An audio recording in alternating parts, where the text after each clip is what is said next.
in just a moment. So we still see the control shell here from Jacob with the 2 main deck copies of End Hostilities, which at this point is just, I guess, standard operating procedure. But Sylvan Caryatid in the list, which is a card a lot of people have cut. Matthew Tatar has chimed in on Twitter saying that perhaps the Cleveland logo should be a picture of the Rock and Roll Hall of Fame. That's pretty good. Boom.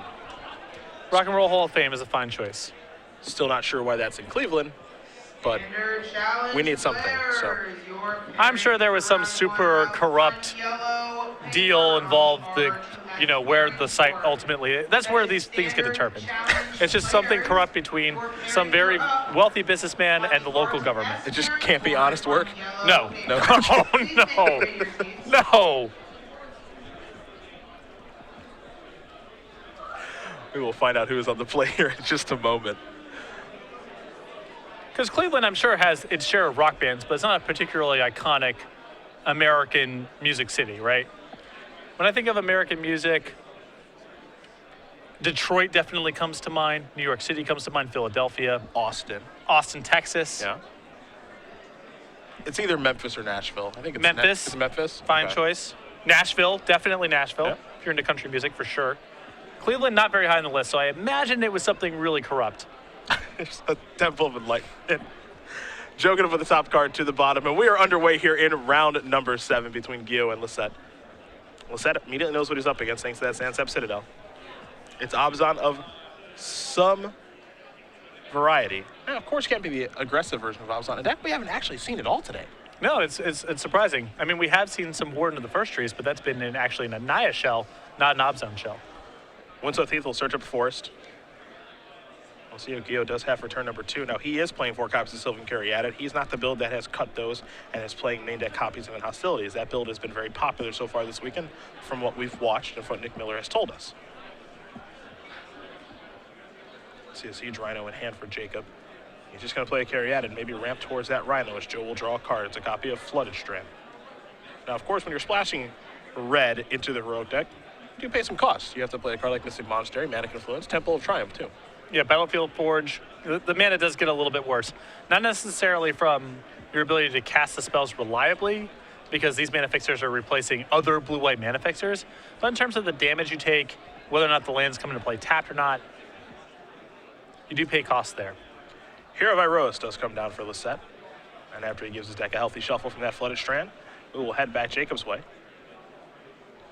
You see Jacob's hand, he does have that Siege Rhino I mentioned. Temple of Silence looks to be the land he'll be playing. Has a Hero's Downfall and a Bile Blight, too. So quality opening hand here for the Abzan mid-range player. And very important for him to stick his removal while Joe is tapped out, even if that means giving up some of his development. Don't want the set down tap with God's Willing at the ready. Better off just, even if it's a little awkward, even if it's not totally efficient, just taking care of things as they show up. There is the Temple. Top card will go to the bottom.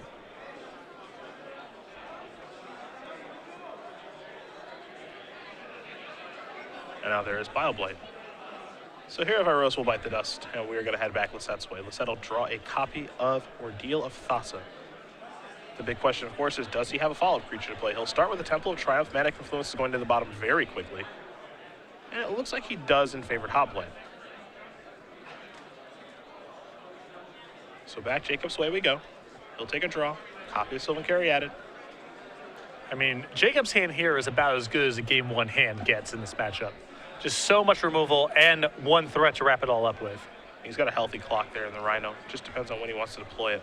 He'll start with the Citadel. There is the Rhino. So Jacob's going to go up to 22. Lisette's going to go down to 16. And now Joe's got to play catch-up. And I really like that play a lot from Jacob because it means that he can play the Murderous Cut / Hero's Downfall and Bile Blight all in the same turn. He wants to play 2 spells at once so he doesn't get tripped up by a single copy of God's Willing. So spend this turn playing the Rhino, and then the following turn when you have all of your mana available, you can use multiple removal spells to try to play over the top of Joe even if he has some sort of response. Well, Joe's got some serious thinking to do now. Does have land number 4 and Flooded Strand in his hand. Again, we know about the Ordeal. He's going to start by sacrificing the Flooded Strand, going down to 15.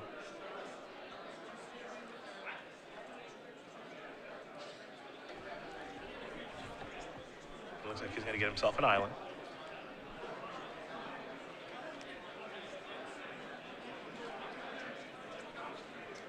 He wants to follow things up here because he's under some pressure now. Yeah. He does have 2 copies of Valorous Stance as an addition to this deck.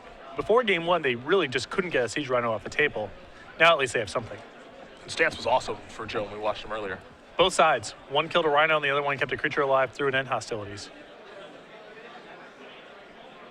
He might have Stance in his hand right now for that Rhino. He's going to go with an Ordeal, however. That'll trigger Heroic. Throw the favorite Hoplite.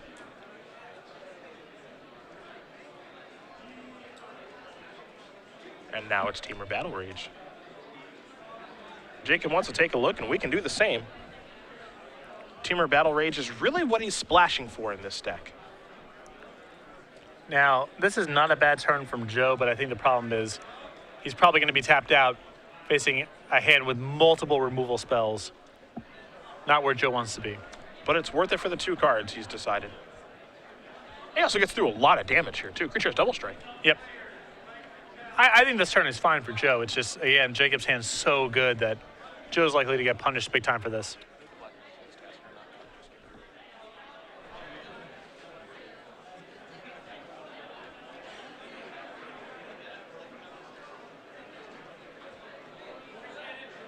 Shields are down.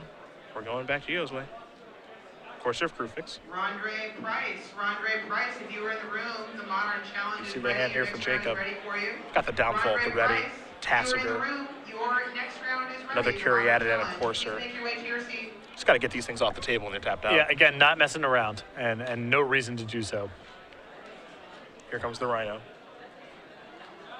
Now there's the Caryatid. Now, oddly enough, I was taking a look at Jacob's deck list here, and I saw 4/7 Caryatid, so I assumed no end hostilities, but he has 2 main deck copies.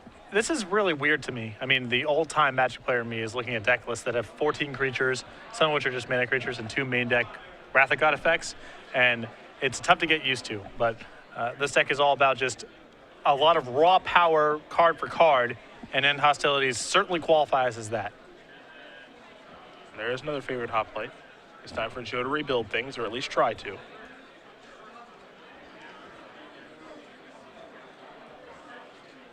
There's Battlewise Hoplite. Mystic Monastery. Pass the turn back with God's Willing at the ready. Gil quickly untaps. It's time to draw a card. Santep Citadel, not exactly what the doctor ordered.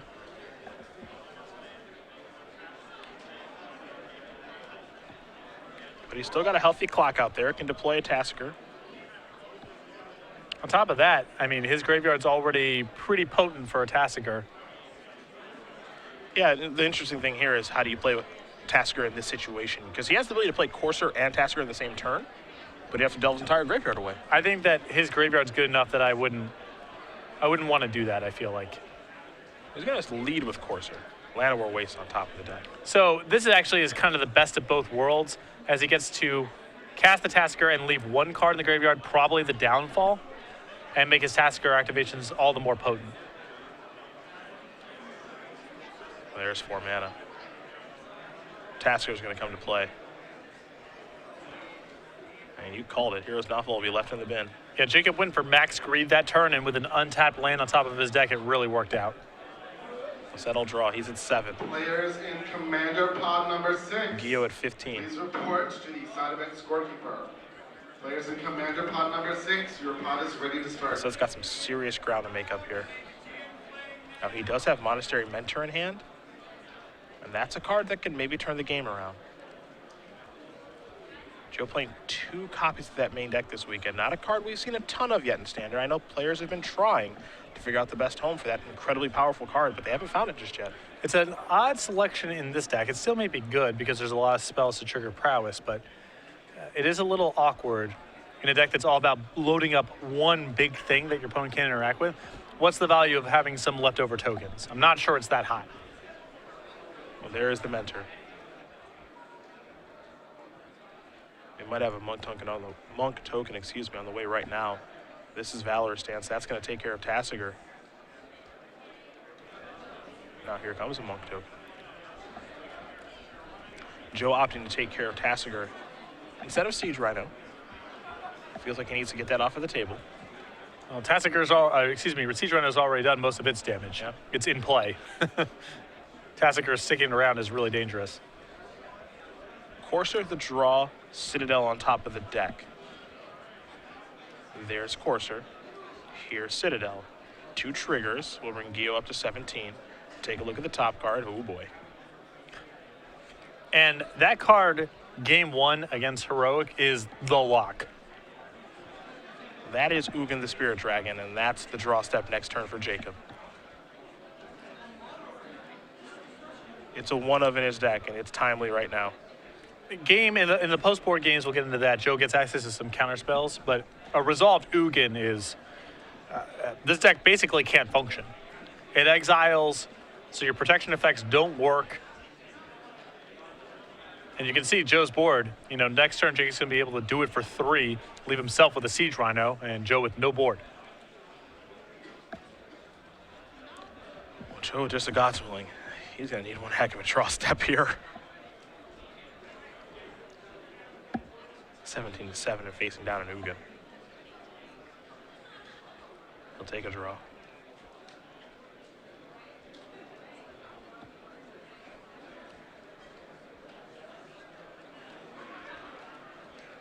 And the problem is that Joe can't even do a Desperation Alpha Strike. Jacob's light total is so high, and he's got extraneous blockers that he's probably just going to sweep away next turn anyway.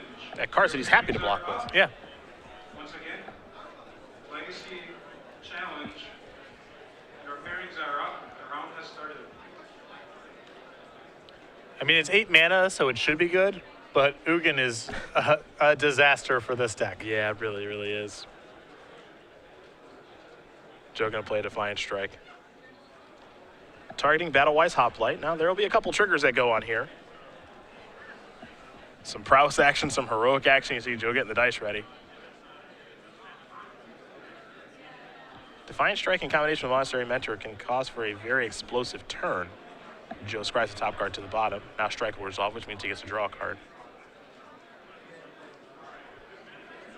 Even if he was able to set up something with Temur Battle Rage, I still think he would be likely short of lethal this turn.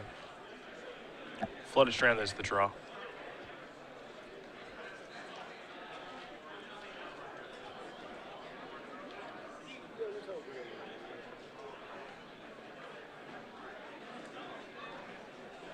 Yeah, well, he's going to try to attack for as much as he can, hoping that Gio makes some sort of mistake.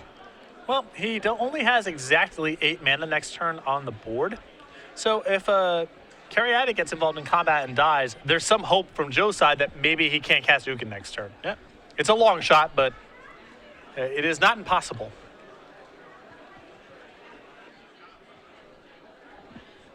Well, there are the blocks. Courser's going to get in front of the Monk Maker and Monastery Mentor. Favorite Hoplite, bites the dust of Siege Rhino, and Battle-Wise Hoplite. Comes right into the Courser. That Courser is going to die. 4 damage being dealt. See Joe kind of showing it to him. Defiant Strike, +2/+2. And then the Heroic. It's a base 2/2. Not that it matters all that much in this scheme of things because Ugin's the draw step. yes. Yeah. Case of Coilo is going to come into play. That's an untapped plan here for Jacob. Not that he needed one, but it certainly doesn't hurt. He's up to 16.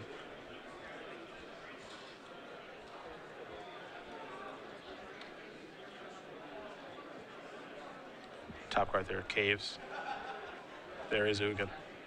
And Joe was hoping he wouldn't cast it. He did. And I think he knows that he's beat. Yeah, and he's going to pick them all up here. So Jacob Gio is going to win game number 1 here with Joe Lissette. Abzan mid-range, up a game over Jeskai Heroic. All it takes is 1 Ugin. And there's only 1 Ugin in the main deck. The perfect number. That's just good deck building. That's perfect deck building. We'll take a look at the sideboard here. We're going to start with Joe. What are the 15 he has? 2 copies of Laguna Bond Trailblazer, an Ordeal of Heliod, 3, Glare of Heresy, 2 Erase, a Treasure Cruise, 3 copies of Disdainful Stroke, 3 Stubborn Denials. Huge fan of the counter spells in this matchup. They're really, really powerful against expensive spells, which are a lot of where Jacob's power comes from here in the Disdainful Strokes and the Stubborn Denial.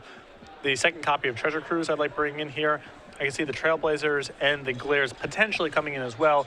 If Joe wants a threat here that can sustain through Bioblight and Drown in Sorrow early in the game. You mentioned Drown in Sorrow. Jacob's got 3 of those in his board. A Garruk Apex Predator, 3 copies of Glare of Heresy, a Liliana Vest, 3 Read the Bones, and End Hostilities to go along with the 2 he has in the main deck.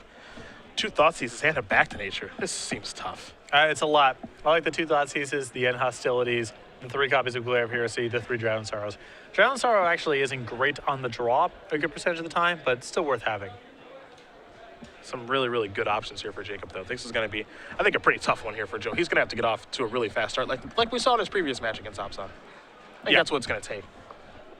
So both these players are going to get ready and sideboard here. We're going to talk about SCG Game Night with our friendly little wolf, Mittens is his name? Mittens. Mittens is his name every week here in February. Anyhow, this is the kit for February. You can get signed up over at StarCityGames.com/game night, though too late to get signed up for the February kit. Every month we send out a new token and new foil pins as well. And you can set this up for any day of the week that you would like. You can set it up as sanctioned or unsanctioned, whatever format you want. Just get players in your store for some fun and friendly magic, whatever night of the week. StarCityGames.com/game night for more information. Get yourself signed up as soon as possible for the March kit. We'll have them every month. New stuff, new tokens, new pins. It used to be every Wednesday. Now it's any day of the week you want to. And in February, which is coming to a close pretty quickly here, oddly enough, we've only got about 2 weeks left in February. It's halfway point. Yeah, scary, actually, how fast this month went. Yeah, at the Open in Baltimore, Saturday will be February the 28th, and then the Sunday will be March 1. Yeah, you're right. Yep. Goes fast, man. I won't be there. That's right. Matthias. I'll be at my brother's wedding in Mexico, but I'll be flying home that Monday, March 2nd, which is my birthday. Oh, that's exciting. Isn't it? Get to spend it in a jet. That's really exciting. I get to do the same thing this year. Where are you going to be going? The Open in Atlanta, assuming that I'm working that one, which I assume that I will. Okay, fair enough. Not bad. Birthdays and airplanes. Not bad. Do they do anything special for that? Is that like a guaranteed for, like if, you go to a restaurant, you show your ID, it's like, all right, here's a free sundae. Do I get a free first class upgrade? I doubt it. Do I get free cookies that Doubt are it. already free? No, I don't get those. A free glass of wine? Doubt it.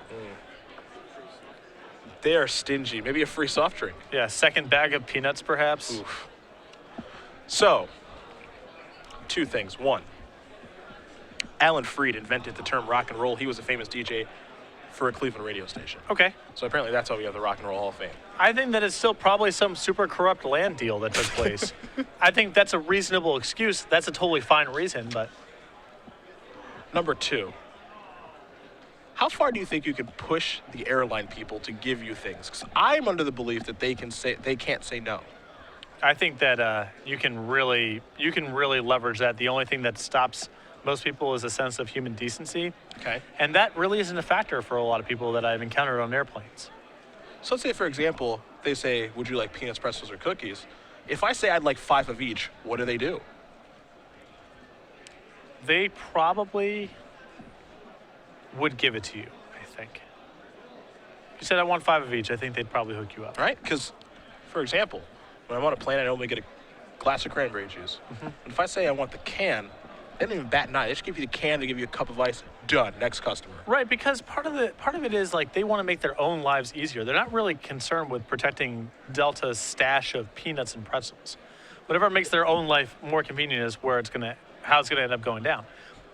You've worked some jobs like that where you didn't really care too much about what was going on with the company, or the assets you were entrusted with protecting were pretty cheap on the balance. You knew it didn't really matter at the end of the day if you gave out 1 bag of pretzels or 3 bags of pretzels. Sure. So yeah, I think you can just jam them. As long as you don't ask for all of them, I think you can get away with basically anything. This could make for a very interesting thought experiment. Yeah, What can I get you to drink? A Sprite, a Coke, a ginger ale. right. All 3. Let's go. Cans, all of them. I'm not saying I'm going to do this, but I'm saying someone should and report back. Correct. That's what I'm saying. We have people I think we could task with this.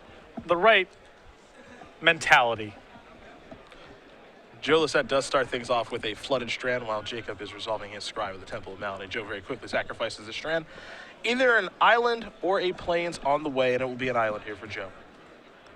Not a great hand here for Jacob. Looks a little land heavy. Does have an Obzon charm. A couple of Windswept Heath, excuse me. A Temple of Silence, a Plains, and a Siege Rhino. Not a very good hand. No. And not a very good hand for this matchup. Maybe relying on the scry from his temples to get the job done. Though Joe's going to try to put him underneath a lot of pressure. He'll start off with the Battle Wise Hoplite. Jacob will take a draw. It's a copy of Tassiger. There's a temple.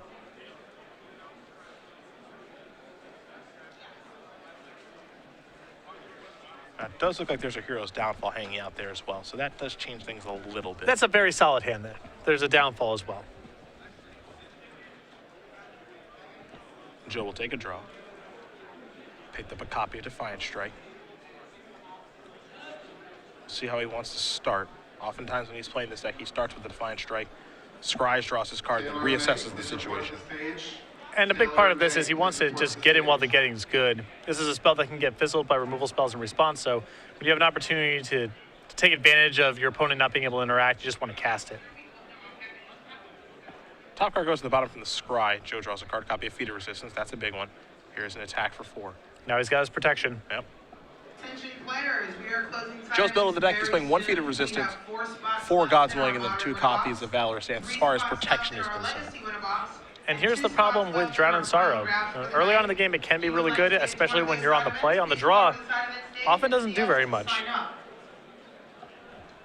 You called it hot and cold We are also Yes. taking last time, and I think that's a great way to describe it. Sometimes it's an A+, sometimes it's an F-. Right. Sometimes Joe has a draw of turn 1 creature, turn 2 creature, and then Drown in Sorrow is great when you're on the play.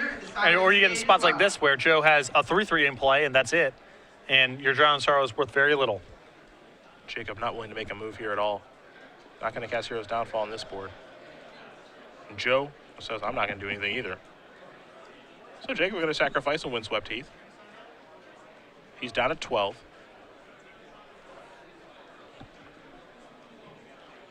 And he'll get himself a Forest. Now it's a little game of cat and mouse, but Joe's the one with the threat in play. Yep. And all the pressure's on Jacob here to play really, really well. Because if you ever time things incorrectly, you don't get a chance to catch back up in this matchup. Abzan Charm going after Battle-Wise Hoplite. Lisette with Feat of Resistance, which means that'll trigger Heroic. It'll also get a counter due to Feat of Resistance just giving it a counter, so it's going to grow larger. And he also gets a Scry. Joe with a Disdainful Stroke at the ready as well in his hand. Going to leave that card on top. Feat of Resistance resolves. Battle-Wise Hoplite is now 5/5.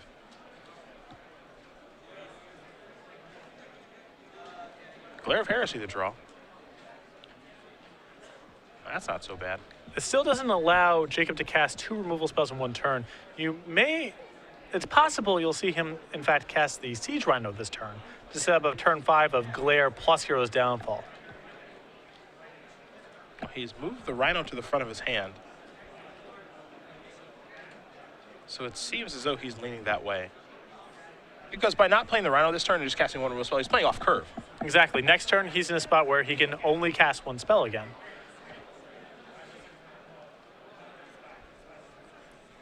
Another card he could cast this turn is Tasigur, but that's not all that great on this board.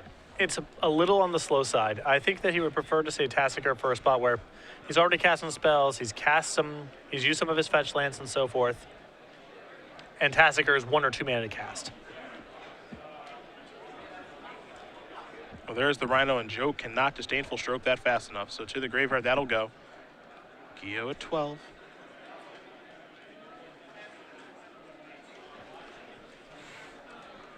Lisette perhaps with a Defiant Strike yet again? Yes. Trigger Heroic. Time to Scry. Temple of Enlightenment. Can't go to the bottom fast enough. Defiant Strike resolves. Draw a card. Flooded Strand. Not exactly what the doctor ordered. Joe flooding out here a little bit. Yep. And so as bad as this is going for Jacob, he still has a chance to catch back up with his removal spells next turn. There's the Strand. The attack has already occurred. He goes down to 5. Hero's Downfall to draw. Gio will play a Windswept Heath. Gonna lead out with Glare of Heresy. Joe staring at a Valorous Stance, excuse me. No protection there. Nope. Jacob actually has the opportunity now to either leave Hero's Downfall up or just slam a Tasigur on the table.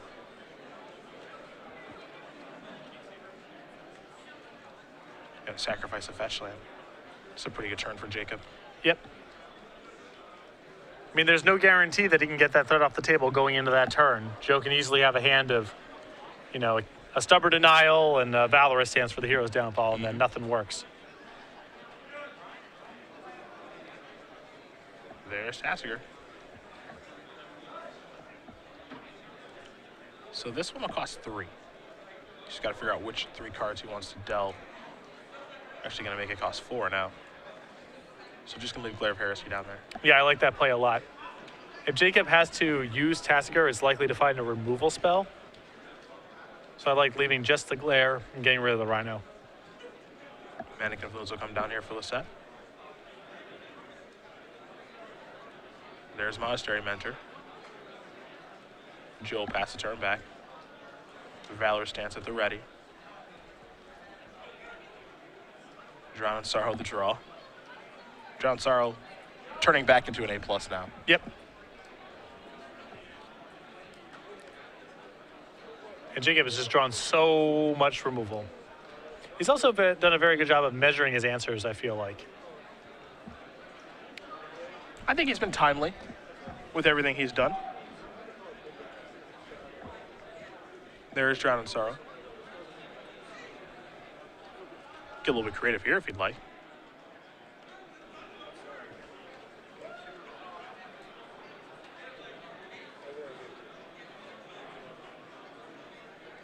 So Joe's able to actually use Valor Stance quite well here. He used that to take out Tasiger. As Drown and Sorrow is not resolved yet. Now the Monk will come into play. And now Drown and Sorrow resolves. The Monk will die. But Monastery Mentor stays alive. Yeah, that was a really, really good turn there from Joe, and he can win the game in this spot with the right draw. Yep. Let's see if he finds it. That's the right draw. Yep. That's an Ordeal Thassa. Trigger Prowess. So Joe's going to play this, Trigger Prowess. Gets a Monk. And now he gets to come in. Ordeal gives you a counter. That's exactly 4. And Jacob wasn't able to play 2 spells in 1 turn. And assuming our life totals are correct here, Jacob is at 4. He's taking 4, and that is going to do it. So Joe Lisette with a timely top deck and some nice play, able to win game number 2 here against Jacob Guillaume. We're going to play a 3rd one. I think that a lot of players in that position that Joe was just in would have had the instinct of just, I'll Valorous Stance your Tasiger before you get to your turn because I don't want you to activate it. But Joe was aware of the fact that Jacob could cast Drown in Sorrow, in which case it's insane for me to hold the Valorous Stance up. And even if Jacob just says go, I'm probably better served just sitting on this Valorous Stance either to protect my own creature or to do something about Tasiger when Jacob taps out, rather than preempt the whole thing. So I think that's a spot where a lot of players would have lost that game just by casting Valorous Stance on Tasiger before Jacob untapped. Joe was patient and won game 2 as a result. And that's a display of Drown and Sorrow being just a mediocre card in the matchup. It's a lot different on the play, and we might get an opportunity to see that here, because what happens a lot when the Abzan player is on the play is Joe just casts a turn 2 creature.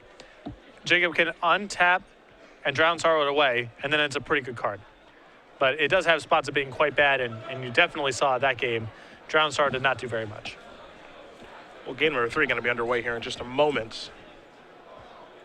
I know some people were chiming in on Twitter about your little joke towards Cleveland. I bet some people were chiming in on our chat area too, the feature match area for twitch.tv/SGG Live. Oh, I believe it, and if you want to go in there and spit some heat, you got to subscribe, because if you're not a subscriber, you are in slow-mo chat, which means only a post every 2 minutes. For a $4.99 a month subscription, you get access to slow-mo free chat, plus custom emoticons and badges. We've got some fantastic emoticons. Perhaps this is where we bring in the Cleveland emoticon. Bang, right here. We got me, we got you, we got Matthias, we got our Penguin, we got our Turtle. You know, we could have the Rock and Roll Hall of Fame for me. We could have a pile of burning trash for you. I think it could really work out really well. Empirically, New Jersey is just the best state to live in. The logo would just be a bunch of happy, gainfully employed, well-educated people hanging out. So the Manhattan skyline. No, we are not. It's not the Manhattan skyline. Get out of here. That's not what it would be. No. Okay. No, it would Either not. way, twitch.tv/SGG Live, custom emoticons, you can sign up today. Empirically, the best place to live. It's a bold claim. No, it's not, because it's just math. Bold claim. It's just math. Well, I don't believe in analytics, so Oh, you and Charles both. yeah, we're cut from the same cloth. I don't care what the numbers say. I care about what I see, by which I mean what I believe that I'm seeing. Correct. I've been in New Jersey. I know what I see and what I hear when I'm there, and there's no way that can be correct. So it just kind of is what it is. That's called confirmation bias. We can get that into the podcast this week. Oh, that sounds like fun. Yeah. That could be a delightful conversation. Those are some big words you just used there, so Only one of the words was even remotely big. I will have to Google that. See what I'm going to Bing it. You're going to Bing it? I'm going to Bing it. I don't use Google. I'm going to Ask Bing my it. buddy Jeeves. See if Yeah. he's got the info on that. I'm going to Bing it, see what I can find out. Game number 3 here between Joe Lissette and Jacob Gio. Jessica Iroquois and Obzon mid-range. And in fairness, when I've gone to Cleveland, I've had a really good time. We Uh, just got to give each duh. other beats. Duh. That's all it is. It's nothing but love. When we go there in April, I'm going to show you what it's all about, which is mediocre weather and above average food. It's fine. That's what it's all about, Pretty baby. close to New Jersey. Sandsep Citadel will start things off here for Jacob. Joe with the flooded strand. He's down at 19. You have to imagine Plains plus favorite hoplite is how he's going to start things off here. Yep. Not a lot to do for a single blue in this deck, with the exception of Stubborn Denial. Well, that is an important card after sideboard in this matchup. There is your hoplite. Elspeth the draw. A pretty good one in the matchup, but very slow. Caves of Koilos comes down. Jacob does have a copy of Glare of Heresy. He also has Bioblight in hand, too. So how you sequence these removal spells, very important. This feels like game 2 in a sense where Jacob, it felt like had the tools to win, could never play quite efficiently enough. There were some color mana issues and so forth, but this is another great opening hand that Jacob has. There's Bioblight. Jacob will have to pay a life to cast it. But he's going to use that here to get favorite hoplite off the table. And again, it's very interesting if he's supposed to use that or if he's supposed to use Glare of Heresy. We'll see how things unfold in this game as Lissette only has a Plains and has to pass the turn. Jacob with a basic forest. There is Courser. Take a look at the top card. Sylvan Caryatid. Pass the turn back. Joe going to play Defiant Strike. He needs a new card. We have seen this before from Joe.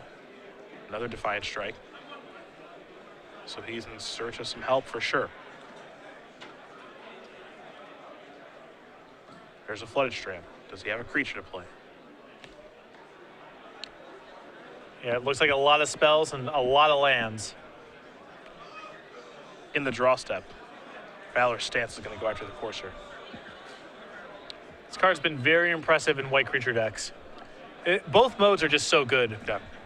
There's no end of Siege Rhinos and Courser Crewfixes to take care of, and 2 mana to protect your own creature in a format where a lot of people play 3 mana removal spells. That's very good too. Caryatid will come down. Gio without a land to play. Though he does have a Temple of Silence on top of the deck. Lissette will search up an island, but he needs a creature right now. Battlewise Hoplite, Hero of Rose. Heck, even favorite Hoplite. That'll work too.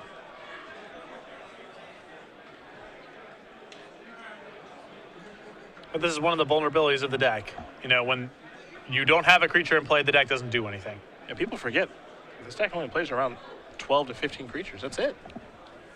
Another big draw for Joe in this spot would be Treasure Cruise. I mean, his graveyard's pretty flush, and he probably has 2 copies in his deck right now. He has one in his main deck, one on the board. I imagine the second one came in.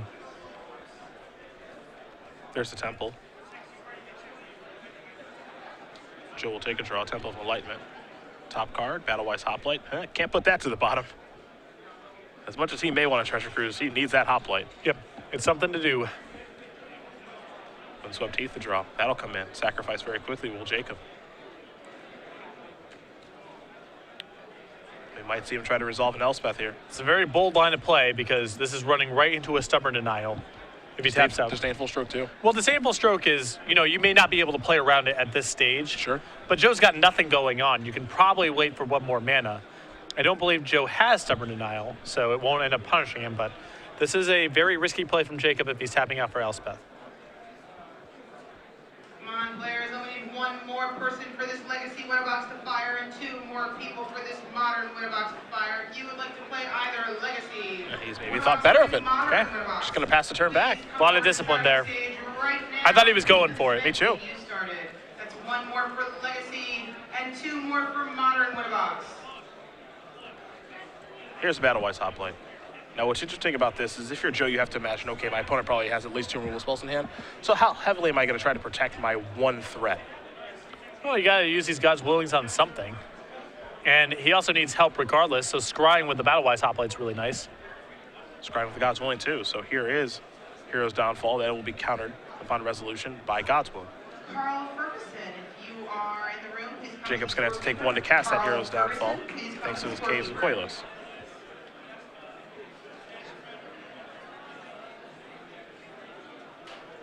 So players get the life totals and everything situated here. Can't cast that Abzan Charm just yet. No.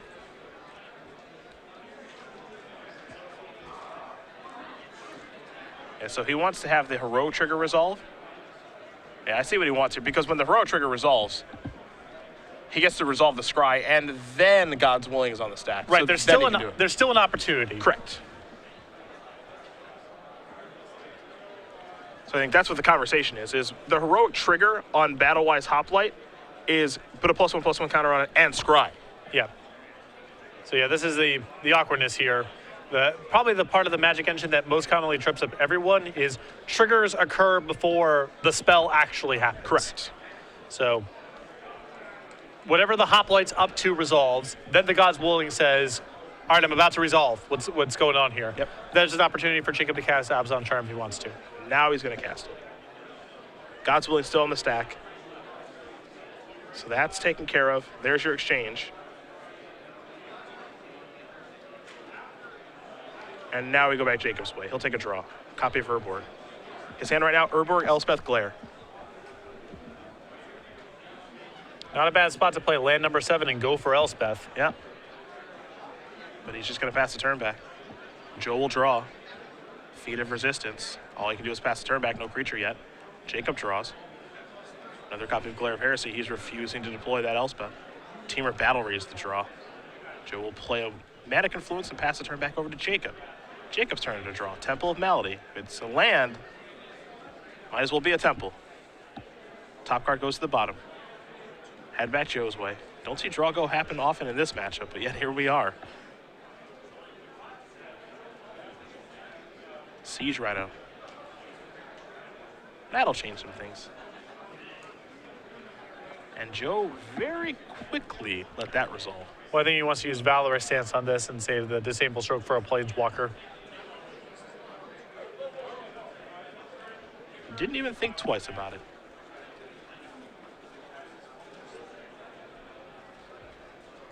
Looks like players making sure the life totals are correct here in this situation. And that reaction from Joe is really important too, because if Joe says immediately, yeah, that resolves, it may cause Jacob to conclude there's no counterspell in Joe's hand, and he may go for the Elspeth next turn. I think that's smart. And a player of Joe's caliber has probably decided, if my opponent draws Siege Rattle, yes, that resolves. That's just what Right. my response will be. Here's a Temple. Ordeal of Thassa goes to the bottom. Valorous Stance, going after the Siege Rhino. That's gone. Pass the turn back. The draw is an Abzan Charm. Jacob will pass the turn back, still not letting himself run into the Disdainful Stroke. Here's Abzan Charm at the end of turn. 2 cards coming.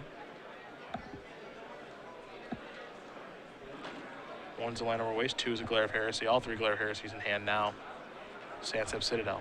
And Jacob's waited so long on this Elspeth, I had to wonder if he just has a bunch of Thoughtseize. He's waiting to draw one to see if the coast is clear. That's what it feels like to me.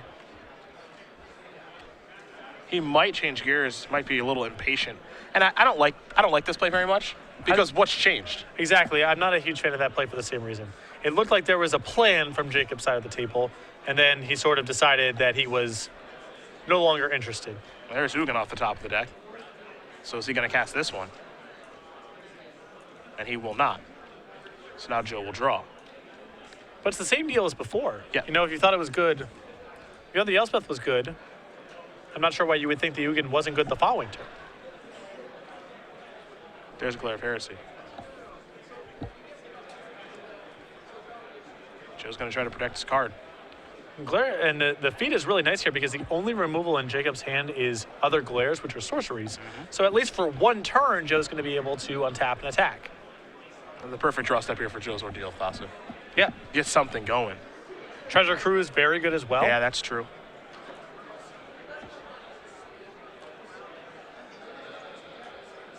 And you mentioned it, the fact that Glare is a sorcery is a really big deal.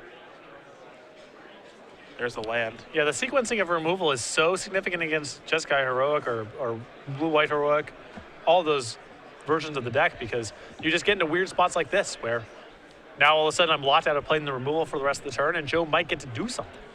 Now Jacob's cracked his windswept teeth. And that means that Hugin's coming to town. It's time. But Joe has the answer at the ready. He had a disdainful stroke for Elspeth, and he's got one for Hugin. We'll see if Jacob's going to cast it or not. He stopped himself previously. It looked like he was going to play an Elspeth, and he thought better of it. He's going to go with Hugin here. This is the card that Joe conceded to game one. He won't be conceding to it now. Disdainful Stroke will take care of it. He'll sacrifice a fetch land. Go down to 14, get a land out of his deck. He needs action, he needs it now. He knows that Ordeal of Thassa is on the bottom of his deck, and that's an important draw for him. Yeah, that's another very subtle but very sharp play from Joe. Most of the time after you scry to the bottom a couple times, you don't want to be sacking your fetch lands because you're now shuffling in your bad draws. But a lot of the stuff that Joe put to the bottom has become good all of a sudden. Ordeal of Thassa is a really nice draw. And so even though he's scried to the bottom, he's willing to shuffle because the bad cards have suddenly become good. Didn't even have a land to find. For the next round. Just would rather get in a shuffle, takes a draw step. God's Willing isn't bad. Same situation as last turn. Exactly. Jacob might get jammed up again with only sorceries of the same color to follow up with, and Joe might get another hit. And he's got Temur Battle Rage in his hand. It doesn't take a lot to kill him from here. Hero's Downfall the draw. That's timely. That's a huge draw. There's God's Willing. He's going to want to respond to this. Heroic resolves. He let the Scry resolve on that. And that was a Heath. I mean, that was a dead draw that Joe got out of. Now there's Hero's Downfall. Now if Joe draws something of relevance here, which he did in Treasure Cruise, Yeah, I'd say that counts. just think that Heath would have been his draw step Yep. if he responds accordingly. So Joe's going to go for a cruise. 3 cards coming, and he could chain off into another Treasure Cruise here. He could turn this around real quick. Disdainful Stroke, one of the cards he's found. Looks like 2 copies of Monastery Mentor as well. Now, how he plays these is interesting, simply because he saw Drown in Sorrow last game. Bioblight as well. Yeah. So does he want to play one? Does he want to play both? Looks like he might be leaning towards both, though. Looks like he might be slowing down a little bit, and he is. Jacob will draw. Copy of Sylvan Caryatid.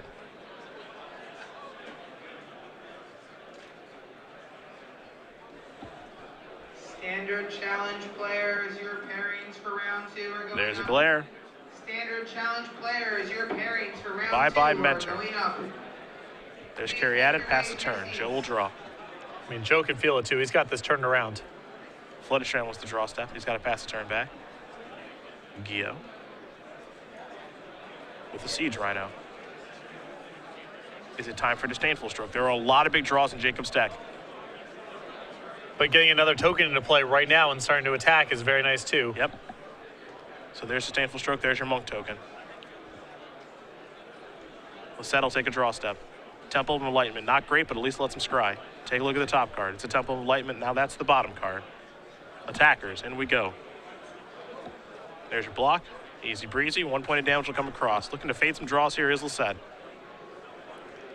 I mean, Jacob's got so many just monstrous draws here. Didn't get a great look at what he picked up. He's asking Joe how many cards he has in his hand. The answer's 2.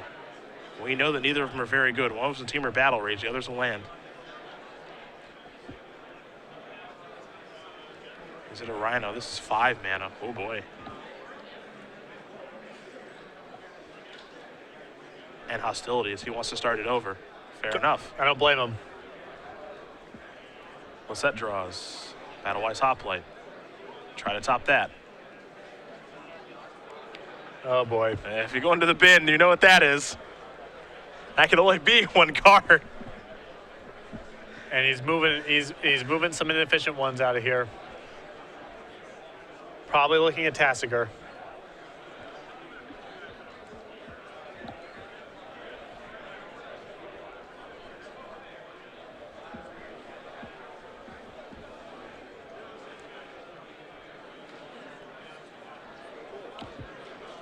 Yeah, he's delving some stuff away here. It is Tassiger. So delve 5 of the useless ones away. Leave the rest as ammunition. Might have actually enough mana to activate that thing twice in one turn. Looks like he does. So turn over a Bile Blight and a Windswept Teeth and says, hey, give me a card. It's all removal, siege rhinos, and planeswalkers. For me, and I know this stinks, Okay, finish time of the round. I've had some interest in giving him end hostilities. Additional turn. If you have a Joe probably can't weather the storm of planeswalkers or removal, so he might have to just say, all right, you get to reset it. Yeah.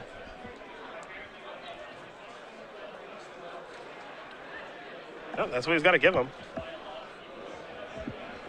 Here's your Wrathback. That's super hard for me to beat. Would you like to cast it?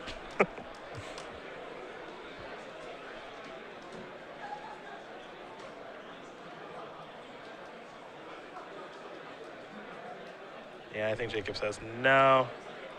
I'm at 16. I'm doing all right. There's a Temple. That card stayed on top very quickly for Joe. Defiant Strike. Joe passed the turn back. Tasker activation, carry added, Temple, and Joe very quickly says, take your carry added. Please keep flipping those over. Yep. So unfortunate non-bow of the deck is Tassiger and Caryatid. There's an attack. No blocks here.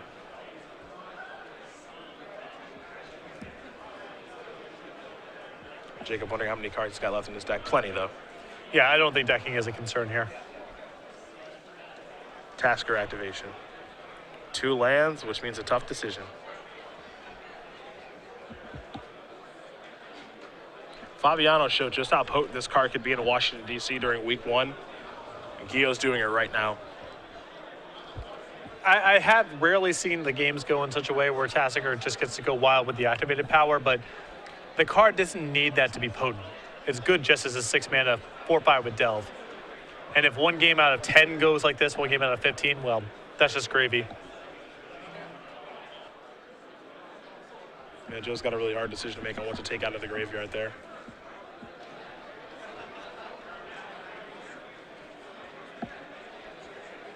This also does not look good.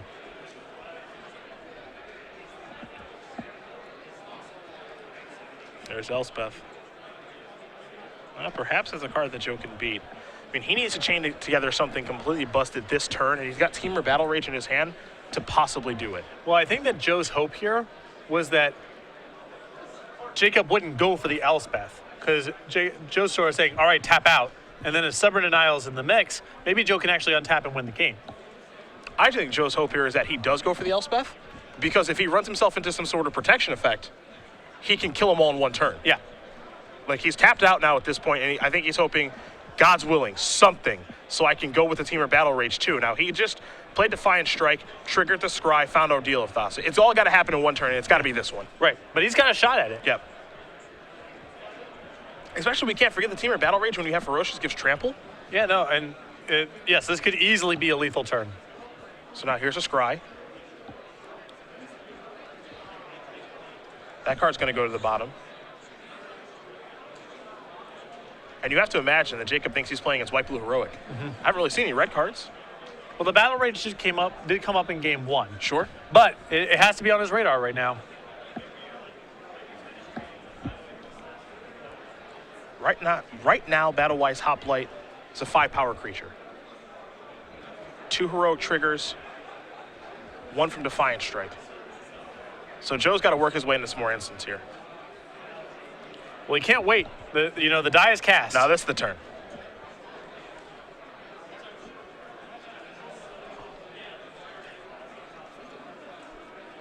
He says, can I attack?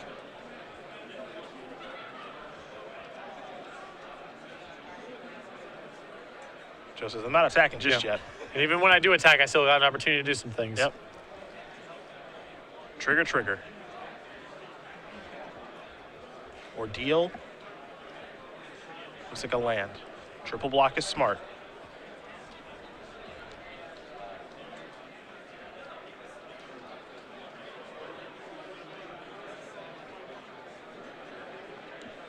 There's Teamer Battle Rage. Take a look at the top card, Temple of Triumph. That becomes the bottom card. This is turn 0 of time. I don't see this match take this long often, but it's been a fun one to watch. Yeah, this has been a really compelling game.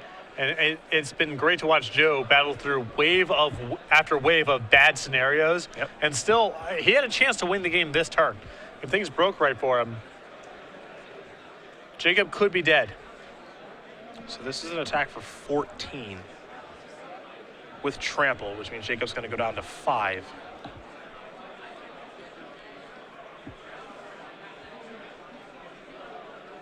Gio going to untap. Turn 1, Abzan Charm. And at this point, you got to feel like Joe doesn't have a protection effect. He would have killed you with it. Yep. So get the hoplite off the table right now. By any means necessary. If you want to play around counter magic, that's fine, but you have the tools to get that thing off the table. Yep. There's Abzan Charm. That'll get that out of here. That's important. Here comes Tasigur. Lisette's down to 6. Elspeth gonna go up. Here come 3 more soldier tokens.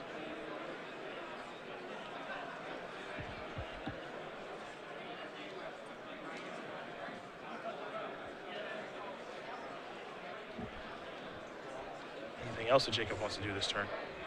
He's just happy to pass the turn back with some Tasigur activations available. Joe gonna tap all those lands. Turn 2 of extra turns. Joe will take a draw. Mystic Monastery will come into play. There's a couple of lands. Ordeal Thassa is the last card, and that is going to do it. Jacob Gio is going to win this match here over Joe Lisette. 2 games to 1. Abzan midrange will take care of Jeskai Heroic. Lisette picks up his first loss, and Abzan midrange moves on to 7-0. That was